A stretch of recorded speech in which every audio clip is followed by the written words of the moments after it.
Va, atėjo mūsų vadas į kitą bylą. Kitą bylą, va, matot. Čia teismo posėdis. Koks absurdas tęsiasi. Trumpai apie bylą, ne? Nu. Tai absurdiška byla, prieini prie žmogaus, paklausė, kakadu stiliuje, paklausė, kodėl davė parodymus ir melavo. Prokuroras aiškina, kad čia tipo negalima. O kodėl? Visi žurnalistai filmuoja ir tu čia neaiškinkis. Prokuroras jau bando aiškinti, ko negalima filmuoti. Posėdis, kol neprasidėjo, galima filmuoti. Aš šitą dalyką labai gerai žinau. Kai prasidėjo posėdis, tada jau taip negalima. Tai va, tai absurdiška byla, tai čia eilinį kartą neprileido prie prezidento. Tai va, beje, turbūt prezidento rinkimus kaip ir būčiau laimėjęs, nes kaip supratau, tie, kurie buvo prašęs neiti balsuoti ir pagal tai, kiek neatėjo žmonių balsuoti, tai gaunasi daugiausiai balsų būčiau surinkęs, nes neatėjusių daugiau net negu Gitanas Nausėda. Tai būčiau bent į antrą turą tikrai patekęs.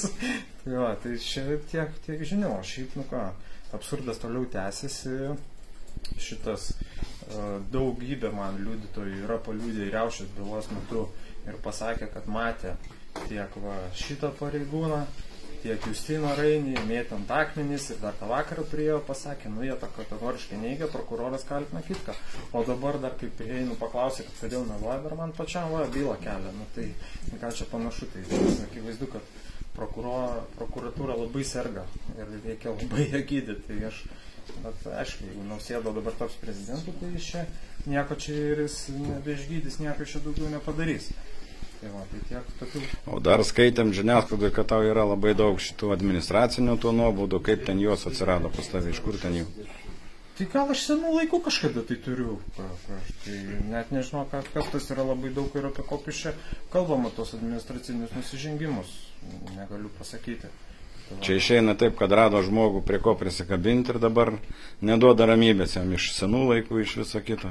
Tai čia aš jau senai buvau sulaukęs komentarus, kad būk geras neiki prezidentus, nes pasodins į kalėjimą, bet aš čia net tas, kur lengvai pasiduoda ir kažko išsigastų.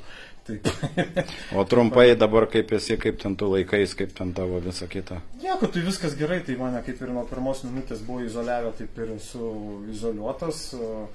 Vėlgi žinau apie tą galimai rengtą prieš mane pasikėsinimą, kiek jis tikras, nežinau. Tai ką, laikykit.